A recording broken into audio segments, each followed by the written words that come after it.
The reason why Asian women and women who come from a cultured background still struggle with body image is because of the deeply ingrained cultural narratives of how a woman should look, and that is often skinny and petite. And if you find yourself struggling with your body image and you come from a cultured background, then I want you to know that this is not your fault in how you feel. It is because of what we were taught from a very young age of how a woman should look. It has been a narrative that has been brought down from generations to generations.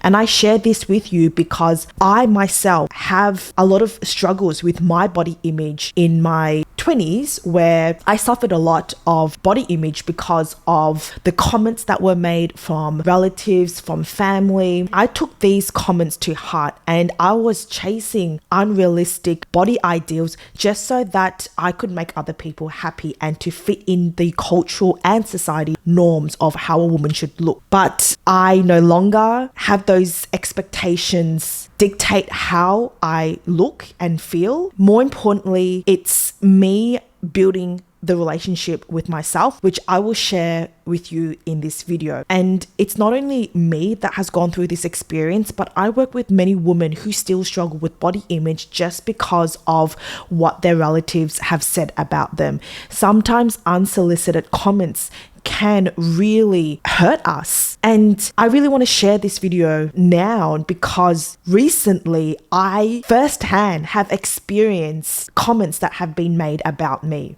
So let me share this with you. I caught up with a family friend that came from interstate to visit my parents.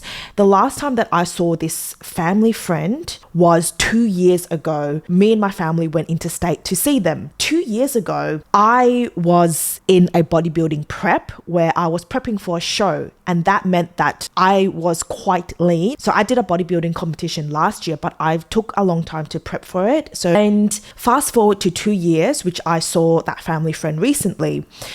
When I saw her, the first thing that she said to my mum in Vietnamese, which I don't speak Vietnamese, but I can certainly understand, is that she said quietly to my mum, "I remember seeing your daughter 2 years ago. She was skinnier and prettier." And that's all she said. And to be honest, she did not say this directly to me, but I can understand what she said. So, my mum didn't translate that to me. And this is why, these comments that are made that aren't necessarily directed to you, but said about you to your parents, can be very triggering to many Asian women. And I share this because of the women that I've worked with who come from cultured upbringing that are Asian. I certainly experienced this in my younger years, but I did not take this to heart. And luckily for me, I have thick skin and I just let it slip because I know who I am. And this is what I really wanted to share with you later on in this video on how I've managed to just not take this to heart. And I didn't say anything, obviously, because I'm very respectful for my family friend, and they probably don't know any better because they just, in my parents' generation, they just used to seeing women being a particular way. And bearing in mind, she is actually someone that she lived in Vietnam her whole life, where women are supposed to look a different way. She's never really grew up in a westernized country. For example, me living in Australia. And I have to understand it from that perspective. This is what I encourage you to shift your perspective and just understand from their point of view that they have never lived through a westernized culture where we are more accepting of our bodies. So just keeping that in mind. And something that I really wanted to share with you is that 2 years ago, I was my leanest because I was preparing for a bodybuilding show. And then I made a lot of sacrifices in going out to seeing friends and missing meals because I had to keep to my strict diet in order to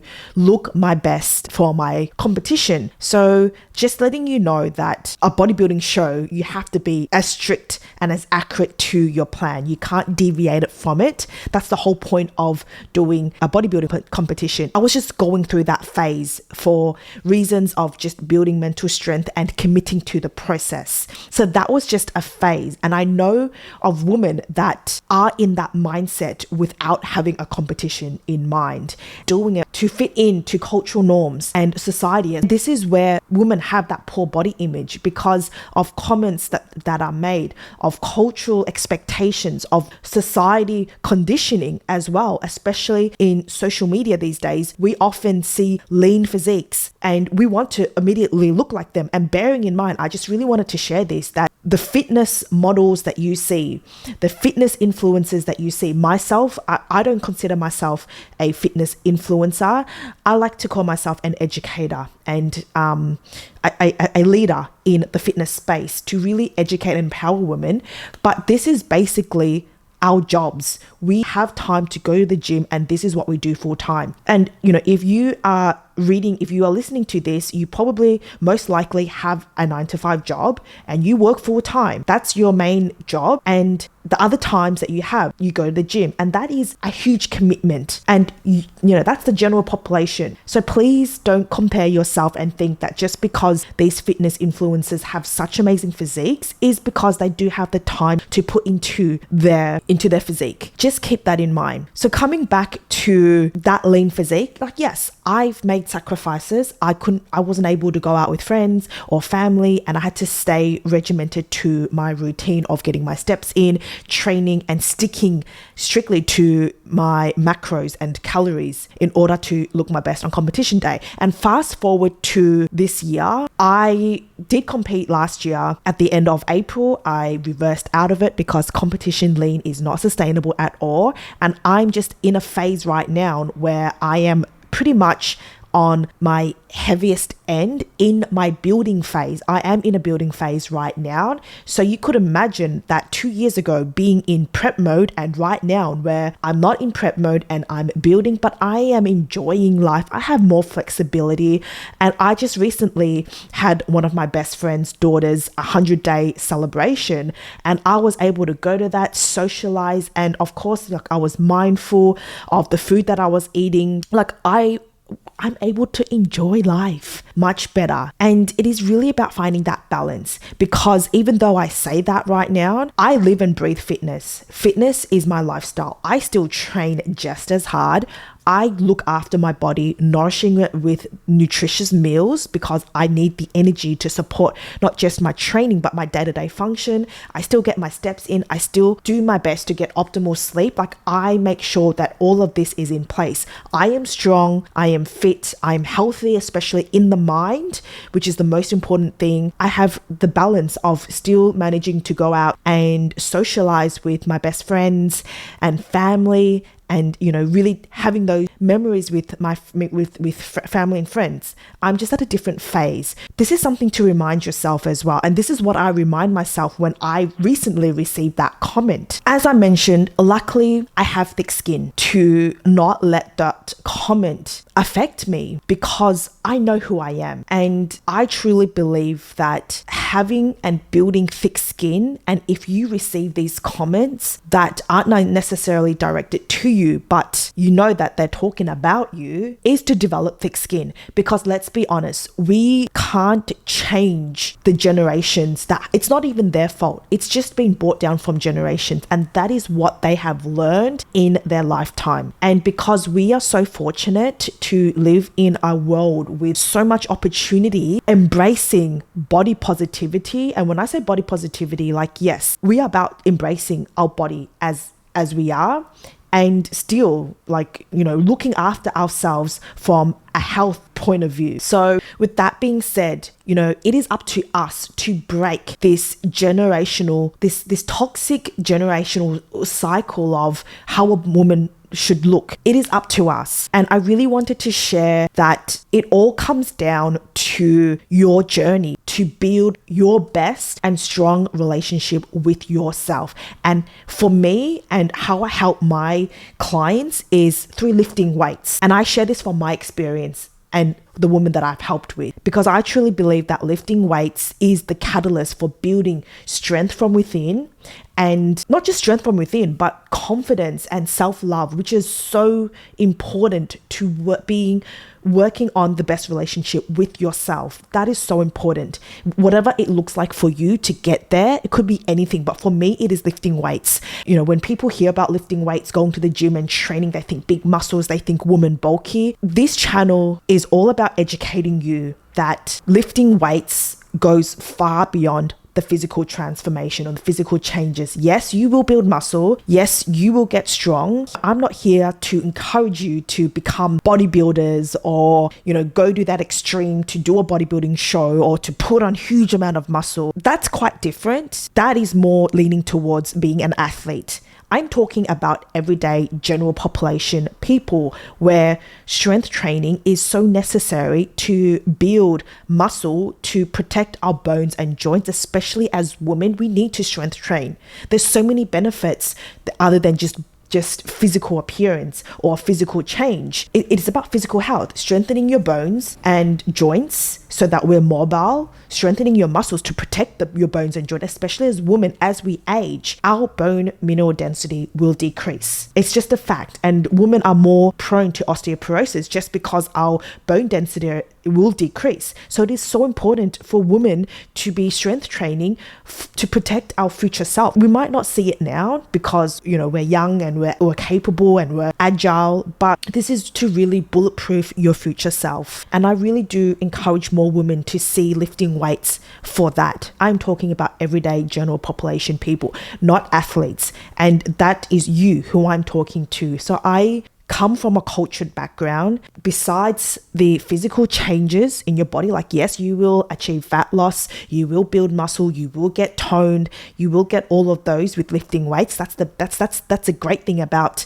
lifting weights, and that's certainly how I started to achieve those body composition goals. But the more I do this and the more that I strength train and lift heavy, it goes far beyond the physical changes and the physical benefits. And that is for your mental well-being. So important, because when you train, which is what I encourage you to see and how I encourage everyone, and my approach to training for now is that you are training to be strong in the mind. My approach is to train to be strong in the mind, to build that self-confidence, to build that inner strength, so that in any kind of situation, we live in a world where people will judge you no matter what. People will not like what you do, and it's just a reflection of their insecurity. People will judge you. People will have something to say, something negative to say. People will not agree with you. People will make those unsolicited comments. But at the end of the day, you are strong enough to build that thick skin to not let that affect you. Like, yes, it can be hurtful, but just have the confidence within yourself. And this is what lifting weights has done for me and the women that I helped to build that confidence. Okay, yes, we want to get strong, but it's also training to be strong in the mind. And I would love to see more women lifting weights to not just be strong in the mind, but to build a strong physique and to build that relationship to appreciate how strong and how capable their body is in the gym. Because you would be so surprised when you feel strong and when you feel capable and your mind is strong, like nothing is going to get into your way, because the strength that you develop in the gym, it will carry over into all the other areas of your life. And that's what I encourage you to do, to train to be strong in the mind and for the love that you have for your body, for what it's capable of doing and how strong it is. And I really encourage you to do this because it is up to us to break this generational narrative of how a woman should look. It is up to us so that we could break this and empower other women, that we can as a whole to come together and train, or whatever it is that helps you become the best and the strongest version of yourself, so you could build that confidence from within to take control and change the story, change the narrative of your mind. And I want to lastly remind you that your mind is your most powerful asset, and that you could do anything that you set your mind to. If you want to read more or hear about my story and how fitness changed my life, that could help you when it comes to your fitness journey, maybe that's something that you've just started and you want it to resonate with, then please click the little video here so that you could watch that. And I will see you in the next video.